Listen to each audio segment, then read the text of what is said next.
Yeah, thank you very much, Mr. Enga. Uh, Colleagues, one of the things that we try to do when this kind of presentation is made with regards to model law is to first get the text and then get our legal team here to put it in a language that is appropriate for us to be able to present it to plenary. Then when we look at it and we are okay and we are convinced, we'll ask all our questions. Then we'll present it for first reading. Then after the first reading, we'll try and embark on sensitization. Sometimes we'll look at one or two countries where this is happening very well to go and have the engagement. Then after that, we are then better informed to go through it line by line, make all the necessary changes, and then report back to the plenary for adoption. And then when it's adopted, then we'll now forward it to the AUC for onward submission to member countries. So looking at the presentation that he has made, virtually it's like we are at the first stage. So the actual tests where we are trying to work, I don't know why our legal person is not here. Okay, he's just walking in to tell us how much work they have done so far on it. Then copies will be given to members to take their time, go through it. So my hope is that if they are able to finish it in good time, we should be able to get it in good time before our August committee meeting. So that in our August committee meeting, it will be part of the agenda where we'll go through it. If we are okay with it, then in our October session, we'll report to the plenary for first reading. And then we'll then plan the sensitization engagement elsewhere.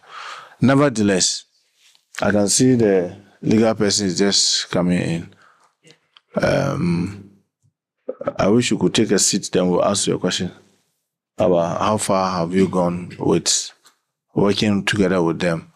But nevertheless, the presentation he has made, if any member has some questions, it is open. But maybe before then, we'll listen to Clement. Yes, Clement, our legal person here. Mr. Clement, I know you just walked in, but you just finished the presentation on the law on factoring. And I know you are working together to put it in PAP language for plenary. How much work have you done so far on it?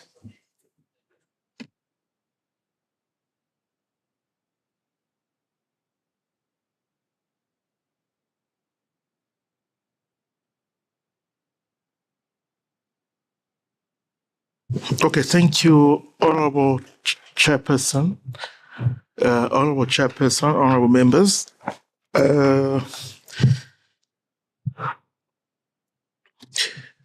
The proposed model law on factoring is, in my view, coming the same way that some other model laws came to PAP, whereby a model law would have been developed already by an external institution and brought to PAP. So what happens is that once it is PAP, it becomes like a zero draft, which would need to then go through the various stages. And at this point, the first stage will be for your technical team at the Paragon Parliament to study it and probably identify areas of transcribing or potential amending the proposed model law to ensure that it is in line with the AU legal grammar and generally the AU policy and legal frameworks. And then that technical meeting may result in the model law remaining the way it is. but could also result in the model being slightly touched here and there, and the product. So the technical work would probably require the PAP technical team to work with the Afreximbank technical team. Then the reformulated, or actually the output from this process will be presented to the committee, which may also need probably a dedicated time to understand the model law itself and endorse the draft for submission to plenary. And so the time which it may be, the time that may be needed could also depend on the resources at our disposal. But taking the example of the model double taxation agreement, which came through the same process. Clement, sorry not to interrupt you, because I wanted you to learn, because this is something that we all don't know. I ask you a simple question.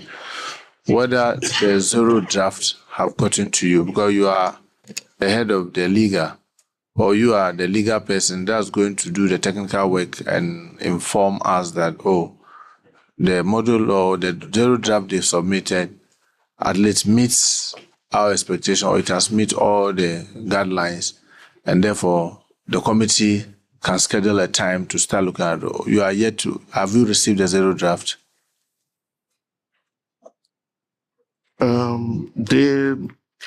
Thank you, Honorable. I think the zero draft, I'll be getting it now. Okay, so you've not yet received the zero draft. So you are going to get the zero draft, and then you start working with it. Yes. Together with Helen, your technical team, you go through it.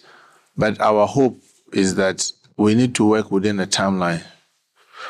So we want you to work very hard at it, so that by August, and then when we are coming for the committee meeting, you should be able to tell us the zero draft come before us with the necessary amendment, because you are definitely going to be working with them. And then we'll take the presentation of the actual model law. You know, what he has done is given us a framework. Then you do the presentation of the actual model law, where we will all go through it so that we appreciate what it is, how the test is. Then if we are okay, then in October, we'll present it plenary. Is that not the path? So our hope is that you work assiduously with them to ensure that by August, at least, if you can, even when you are done, even before we come here, if we can get the soft copies, so we can be going through them, so when we can, it makes it easy. Is that okay, Clement? Is that okay? Yes, that works, Honorable Chairperson. Okay, thank you. So, colleagues, back to the framework that he presented. If any member has some questions, you are, yes, Honorable Carlo. Thank you very much. Thank you for your presentation. It was, to me, a synopsis of what we are going to be seeing, and it's difficult to really ask questions when the document is not before us. But I saw in the document that was given to us, that you sent late, according to you, from Afreximbank, that references were made to the document. Section 11, Section 14.1, Section 14.1, Sub 1, Sub 2, and all the rest of them. And while we look forward to receiving these documents so that we'll do critical analysis, Mr. Chair, I'm a lawyer by training, and I would also like to be a part of that team to look at this. I want to ask a question. Does this law, what is different between it and invoice discounting? That is one. And then secondly, there are various types of factoring. You have discount factoring, you have finance factoring, you have maturity factoring, and also undisclosed factoring. Are they all covered by this law? And then another one is, what are you projecting? The factor. Must the factor be a financial institution? or the law is incorporating factors who may not be financial institutions. I see some laws also recognizes non-financial institutions as factors. And is the law projecting a particular percentage, or is it at the discretion of the financial institution or non-financial institution who will serve as factor? Some are asking 80%, some are saying 90% to 95%.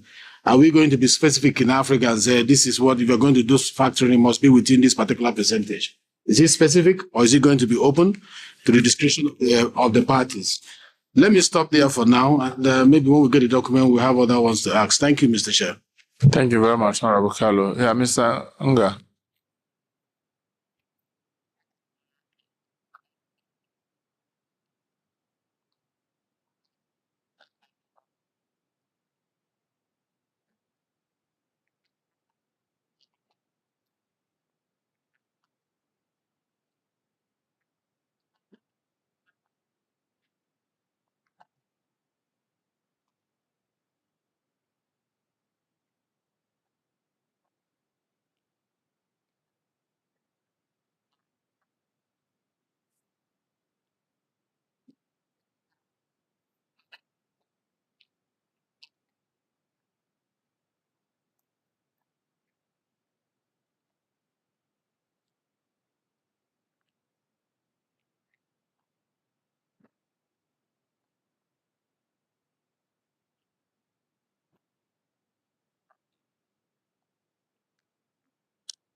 Yeah, so it appears that all the types of factoring, both undisclosed factoring, discount factoring, finance factoring, maturity factoring, all of them are covered by the law.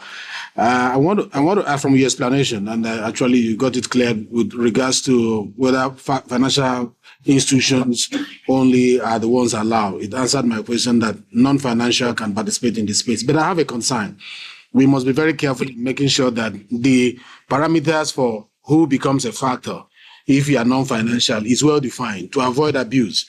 Where in Africa, you now have multiple people springing up and claiming they are factors covered by the law, and then going outside the specifications that is allowed by the Enabling Act. So that's one place we must be very careful about to make sure that it is not free for all. There must be basic definition of who should be a factor if you are non-financial, and how we can regulate that non-financial factors playing in the space. I just wanted to put that out. Thank you, Mr. Chair, for the opportunity. Thank you very much, Honorable Carlo. And I think that when we get the full document, it will serve the usefulness. But generally, what the model laws does is give the general guideline without the detailed specifics. The specifics are normally left with individual countries in adopting the model law to say, oh, okay, this general guideline, with this, it tailors or it directs them into their specifics. But I'm sure when we get the full document, it will help us to clarify some of the questions that you are asking. Any other question, colleagues? Any other? Yes, Honorable. Yeah, thank you, Chairman. Mine is not necessarily a question, and thanks to the presenter. But I think I will heed to the piece of advice you've given that I wait patiently when we shall have received the document as per. When the legal man and the other people shall have looked at it, then we'll be much more informed to be able to deal with this document for us properly. Thank you. Thank you very much, Honorable. So, Mr. Anga, I don't know if you have any other thing to add because we want to bring the curtains down on this so that we can move on to other business. I don't know whether you have any comment to make before you leave us.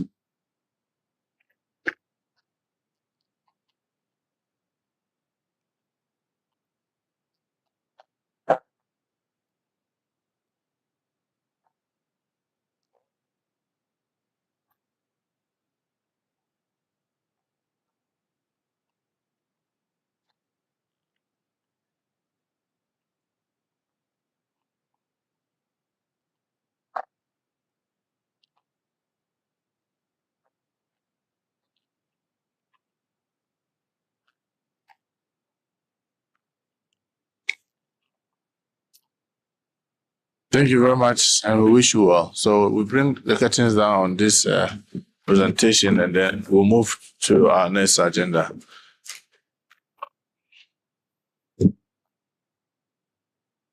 Honorable colleagues, we are going to look at the minutes of the previous meeting and the matters arising thereof. I hope all of us have a copy of the minutes. Yeah.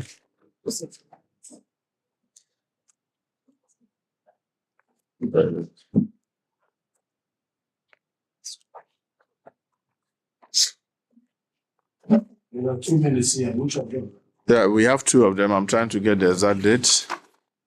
11 to 13 and 12.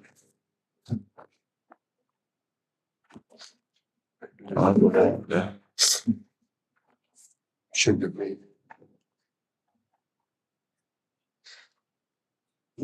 Yeah, we have that of the 13th March and then 23rd May. So we'll start with the 13th March. What we do simply is to allow members to go through, and then we'll go page by page. If there are corrections, you draw our attention.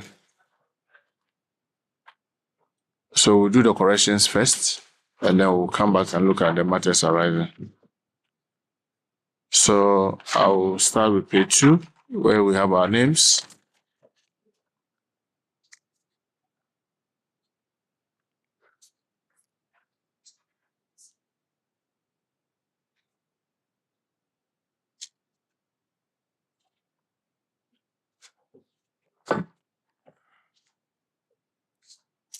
Page 3.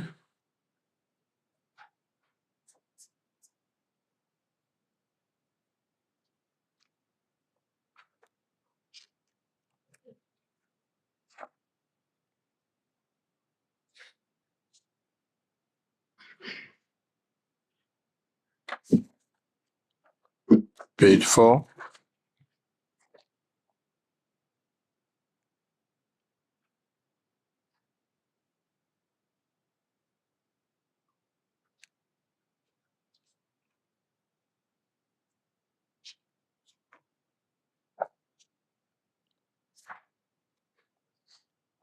Page 5.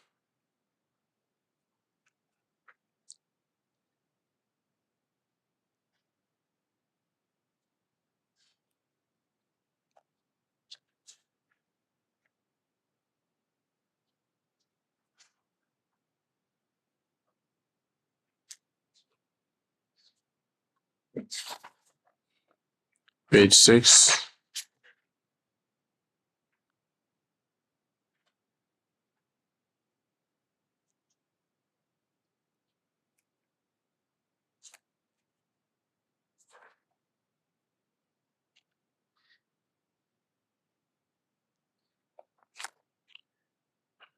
Page 7.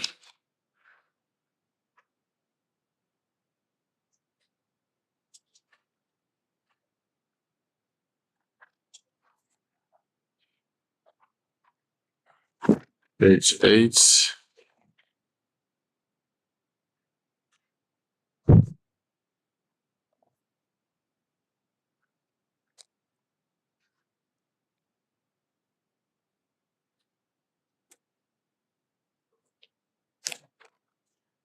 Page 9.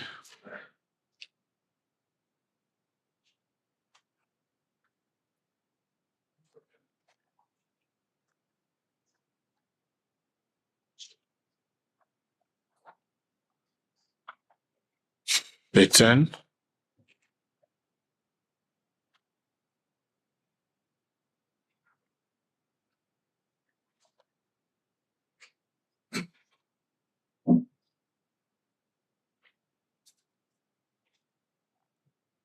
Page 11.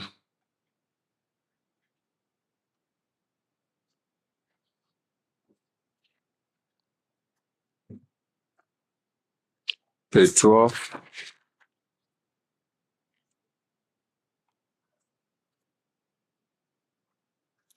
If you look at the heading for the minutes, it's a combination of the whole 3-day meeting that we held that were put together as one report. But it was from 11th to 13th. So what we've just done now, we've done 11th. So I want us to just continue, do 12 and then 13th for us together. Then we'll look at the items together. If that's okay with members, yeah, that's fine. So we'll continue with page 13.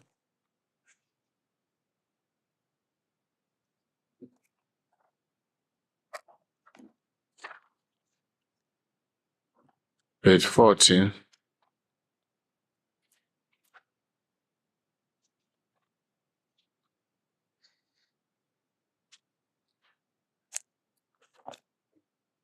Page 15.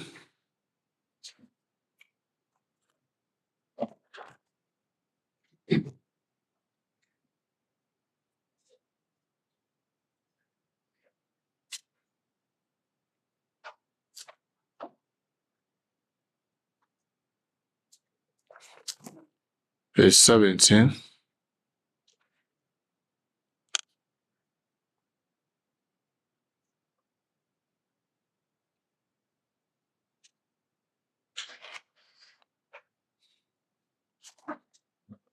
Page 18.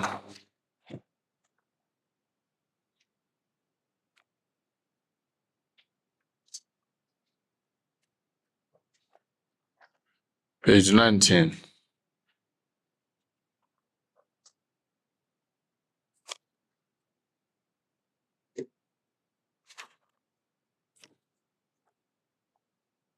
And page 20.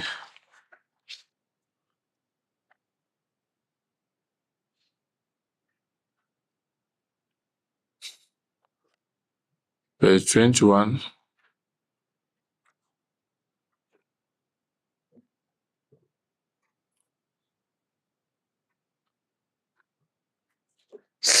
Page 22.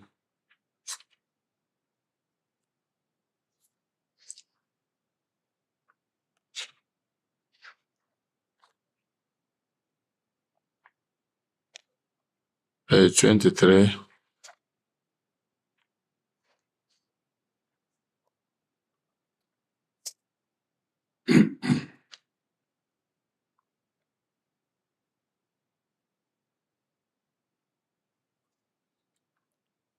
Page 24.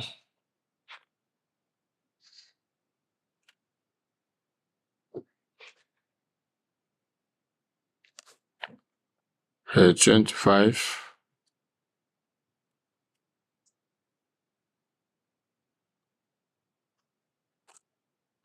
Page 26.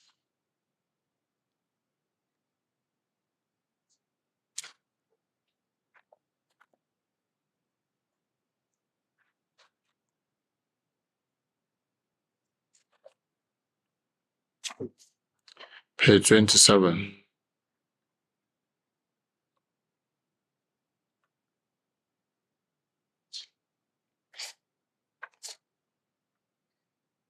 Page 28.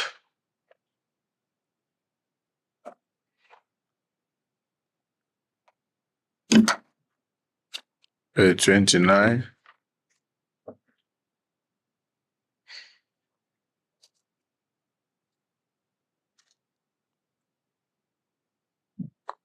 Page 30.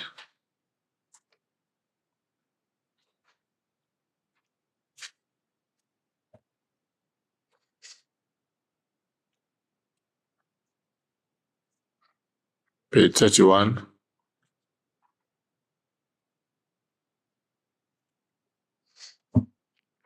And lastly, page 32.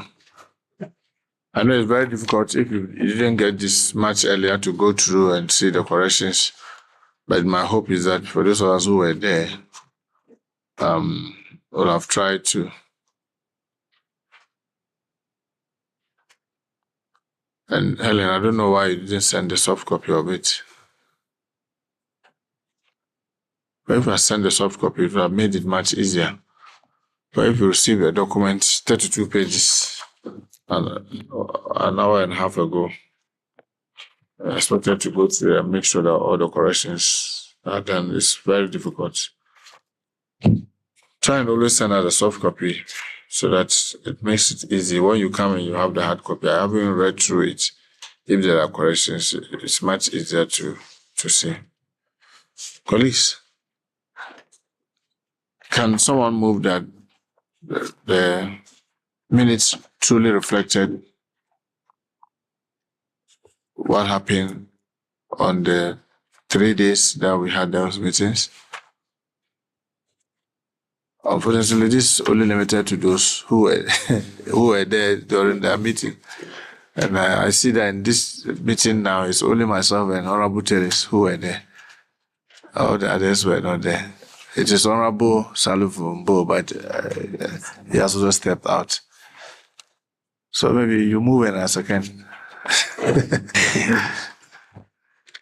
Thank you, Honorable Chair. I move for the adoption of the minutes of meeting from the 11th to the 13th of March 2024. Colleagues, I second that it's truly reflected what happened. So, colleagues, this is adopted as a true reflection of what happened.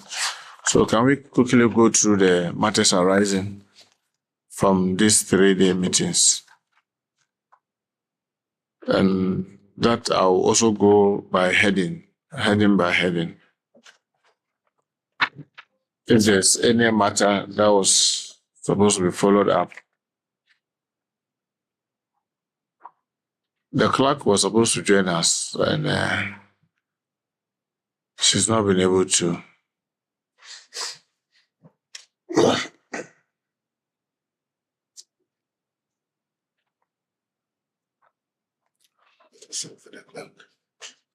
Yes, I think she will join us. She was asked to join, but her deputy is here. Mr. Akibati is here, so if there's anything, he will take note.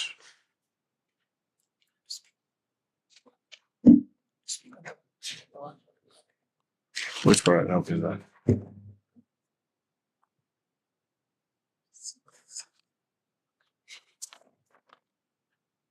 Page 6.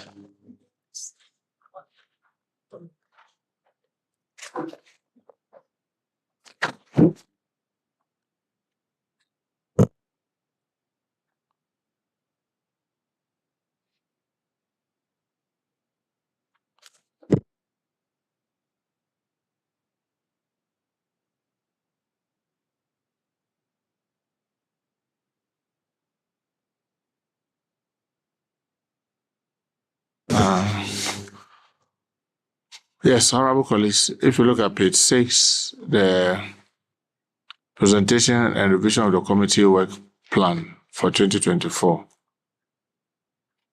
you see that we reviewed the plan and we said that since we couldn't finish the 2023 one, we should still continue with it.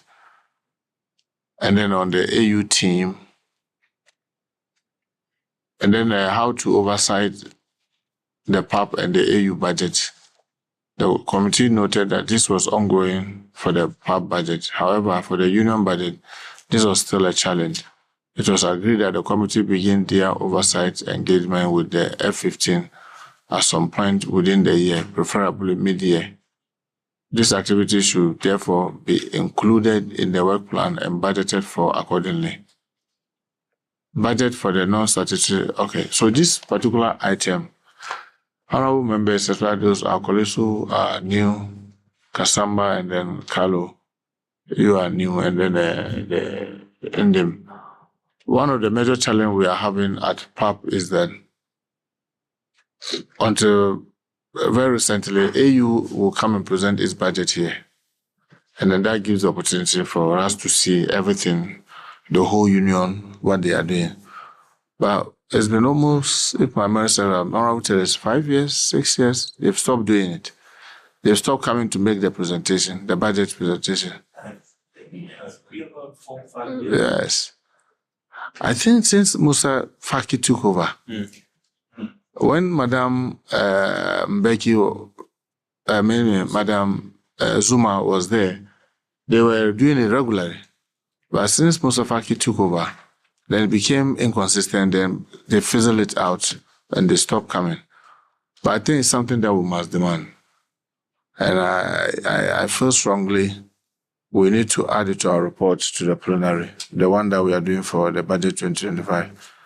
Because unfortunately for us, we ourselves have had our own infighting that has weakened us before them. But I think it's something that we need to go back to, especially with the F-15 and the Finance Committee, because they make the determination very, very difficult to.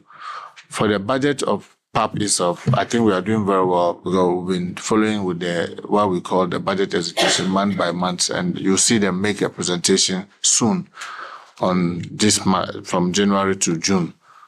We've been following up how we are spending our money from PAP here.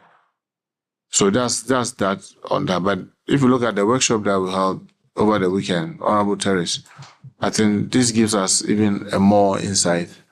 And the Finance Committee, we have a lot more work to do.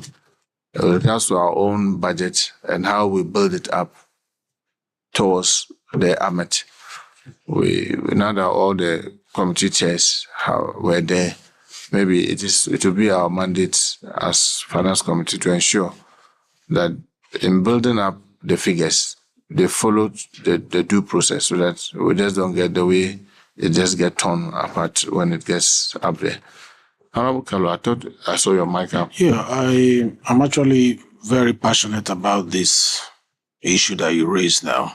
And that was why yesterday, when I was given the privilege to address the section, it was one of the few important things I raised, because it does not reflect the ethos of democracy, which highlights transparency and accountability. If one arm in a structured governance, one arm goes on the frolic of its own and neglects the input of the fulcrum of democracy in this union, which is the legislature, what they bring to us is supposed to be budget proposal, not even budget presentation. They should bring budget proposal to us. It is in the course of our appropriating the budget, because we have the mandate, or we ought to have the mandate to appropriate that law, whether it is model law is called, whatever it's called. But their expenses should go through the screening eyes of this particular committee. The process will be able to ask for their previous year's budget performance to know how they did with what they used in the previous years. And I agree with them that we should go forward with their proposal, or there is a need for us to amend their proposal.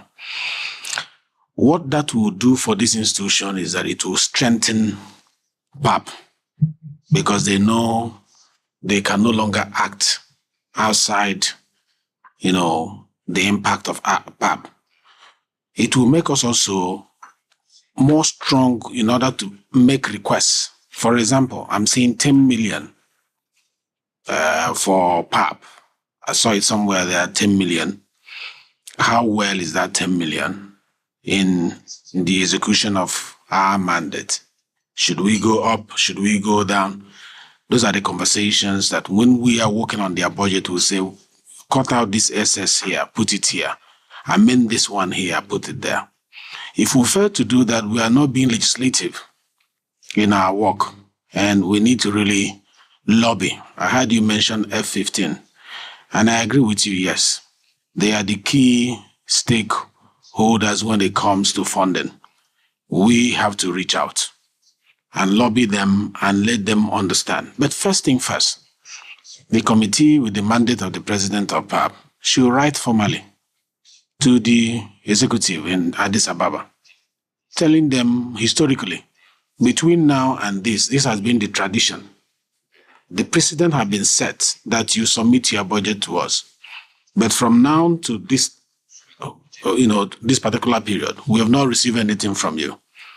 We are asking that we go back to the former tradition. Their reply will location the need for further lobbying or advocacy on that issue. If they agree with us, we don't have to spend resources going to F-15 members. We know it's been resolved. The president could say, the chair of the AU could say, it was an oversight. Kindly bear with us. From now on, the head of finance is mandated to send this in. That way, we know it's been resolved. But if the reply is not to that effect, then we have to scale it up to be able to lobby them. Thank you, Mr. Chairman, for this opportunity. Yeah, thank you very much, Honorable Carlo. One of the major challenges we are having is that you say that's the way it's supposed to be if we are able to get the Malabo Treaty fully rectified and will become a functional parliament. So because the Malabo protocol has been rectified by only 14 countries, that means it's not yet in force. So almost everything that we do then becomes advisory. And that is why they are taking advantage of us. And that's why we are of the view that on our own accord as PAP, we need to try and work very hard to get this 28 member signed there, so that when we are now a fully fledged parliament, then all this muscle flexing can happen. But now the advantage they are taking for is that, please wait, when you get there, you are not yet a functioning parliament. You are still advising, control advising. And you know how advice is. If I advise you, you have the option to take or to leave it. So that's what the advantage they are taking of us. So it makes it very difficult, and you have to continue being tactical. But I agree with you that we need to write officially to say that maybe to be able to quote the period and get examples between this period and that period.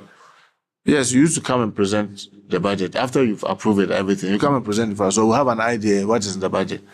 But since this period, nothing of that sort has happened. And let's see what response will come. So that one, Helen, let's take note of that so that we discuss with the Bureau. So I will write to AUC in particular, about their failure for some time now to come and present the budget to PAP. Yes. Vice Chair, you want to say something? Yeah. Thank you, Mr. Chairman, and I want to thank my colleagues and the staff. You see, I'm discovering a lot of fun things here because I know we're not yet a parliament as such, but we're a parliament. Let it be very clear.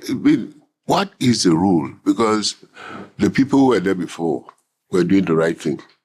Out of a sudden, somebody comes up and it's a new style, and he's answerable to nobody. But this is exactly what is happening here. He's answerable to nobody, or the people, the team that is there, answerable to nobody, which is not proper.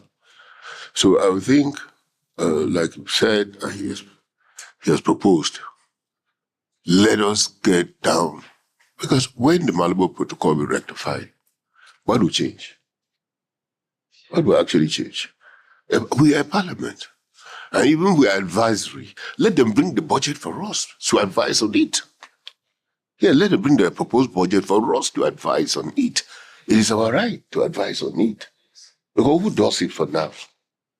Let's consider they were just advisory. They bring the budget, we look at it. Because this one is going to handle this issue of, because the level of opacity and the accusations that are levying on us, giving us what they like, nothing that they've done of recent has matched our demands.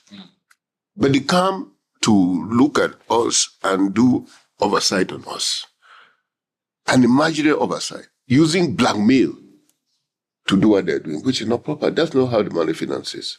Whoever is there, whether we are Malabo protocol, we have attained it or not, let the people come down for us to look at the budget proposal from them. That's clear. It cannot be a few people or 50 ministers and things like that. So your letter, I think what we should be doing in our report to PAP, and we should be able to tell all our members that they should meet the ambassadors directly on this issue so that it must come up. And we should even write and go further.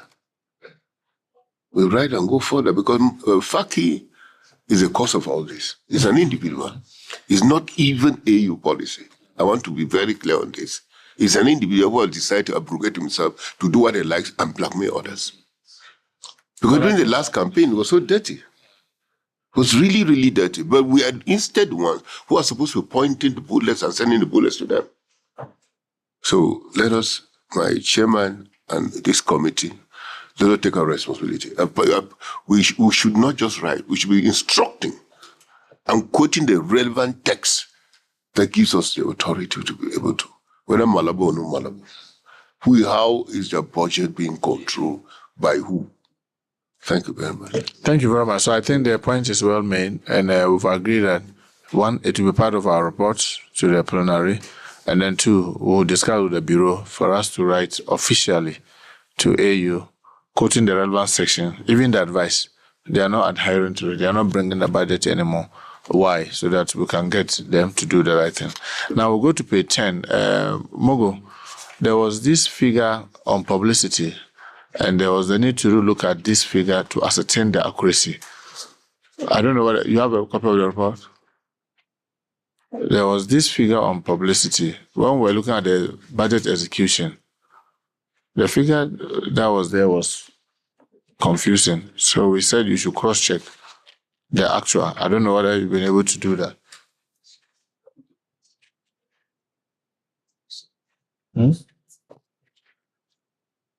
Yes, Honorable, for publicity, it means it's for last year. Yeah, for 2023, yes.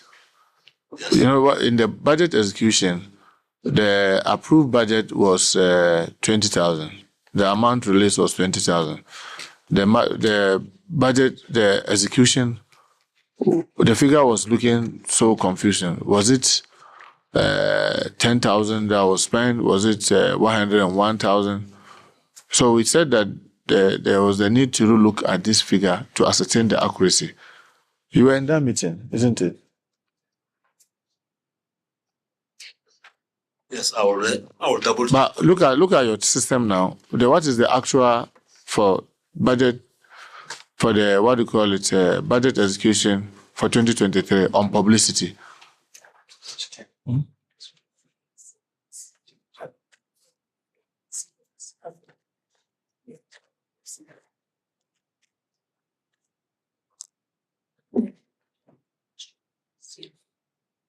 At the time it was like it was zero.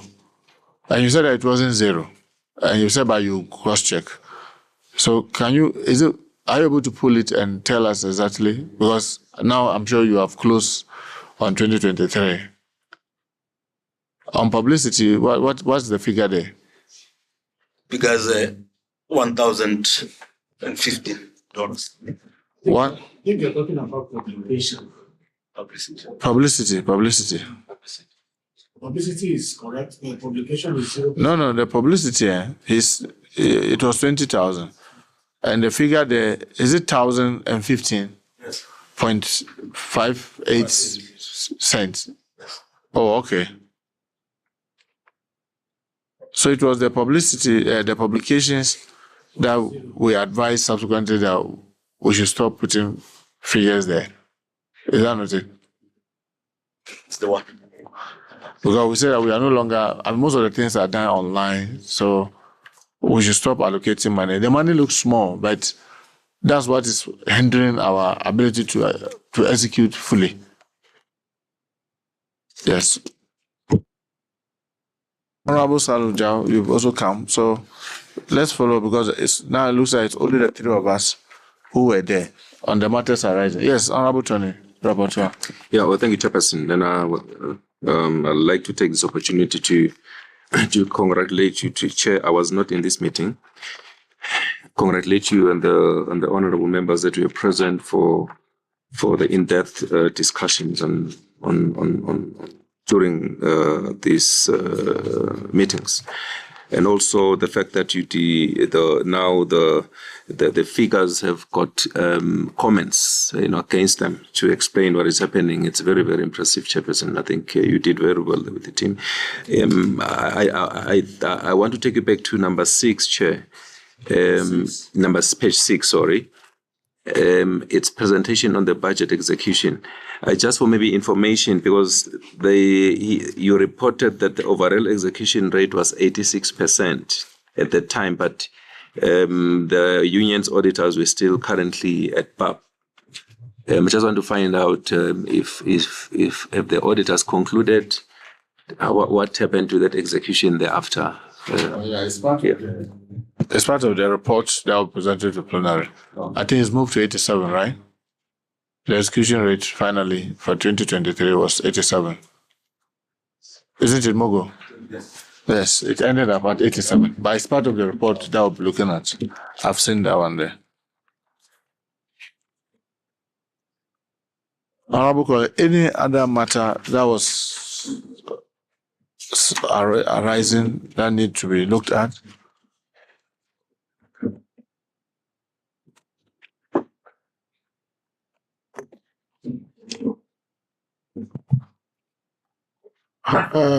Chairman. Yes. That was not part of your section, but going through this document before us, page 10. Page 10. Has the issue there under the remark column been rectified?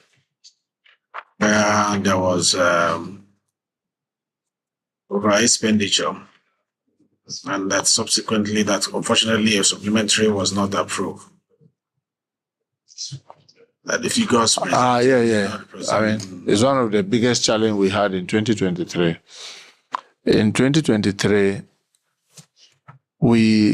let me take you a little back. I know when we are discussing the report, you appreciate it more. In 2022, we spent 1.7 million for our sessions. And for whatever reason, for 2023, AU decided to cut our budget for session to 900. And then our committee sittings to 500. Why? Making the total of 1.4. Moving us from a 2019 figure of 4 million. So, as part of our rebellion, we decided instead of spending, because they expected to spend 450 in the May and 450 in the October. And then 250 for March, and then 250 for, August. Then we said that, look, in fact, that's the same thing that's happening now. We cannot just have members come, and then we cut short our program for 2 days or 3 days, ask them to go. So let's go ahead and spend. And then we'll write supplementary to AU, telling them that the budget they gave us did not even meet the previous year's budget. How do you expect us to run? So we went ahead and spent. Then we wrote the supplementary request. Then unfortunately for us, the crisis of PAP dropped in. And this was in May. And then by June, July, the president was going for election. And then there was a whole lot of hijack here and became a big confusion. So as usual, if people want you and you are fighting among yourself, they leave you to roast. So AU then stayed up and forgot about us, and they didn't give us the supplementary that we were requesting. Because in 2022, they did about the same, but that one, even they gave us 1.2. Then we went to Zambia, Lusaka, with the heads of state, and pushed. And they were forced to give us supplementary. No, they can't treat us that way. The heads of state said they shouldn't treat us that way. They should give us additional money. So they gave us to be able to complete 2022. So when they repeated the same thing in 2023, we were hoping that we were going to still use the same channel to get them to approve a supplementary. But unfortunately for us, when the crisis came in PAP, and now there was leadership problem, it was no longer about solving our problem, but trying to have our head so that we can chew corn. And then we didn't get supplementary. So that's what this statement was talking about. So what happens to it now? Are we leaving it like that? Because if the money has been spent, it has been spent, and the system need to pay it back. Yeah, but the interesting thing is that we couldn't have the August meeting because we were looking for the supplementary, so we could have the August meeting and October meeting. But when the crisis came, we couldn't have both the August and the October meeting. So you can't claim that. So because the activity couldn't happen, and the activity didn't happen because you needed that money to be able to carry that activity. Other than that, you couldn't carry the activity. And then you had crisis that made it impossible to hold that activity. So even though you spent it in one, currently, when we come to look at our report that we are presenting, you see we're having the same thing. In fact, they've repeated the same thing again. They've still given us 900 for, this session and the October session, and 500 for the March meeting and August meeting. So when we met at the bureau, I, as chair of the finance, proposed, Terrence was there, that look, let's still dare them by spending fully what would take us to be here for 2 weeks. Other than that, by now, we should have closed and gone back.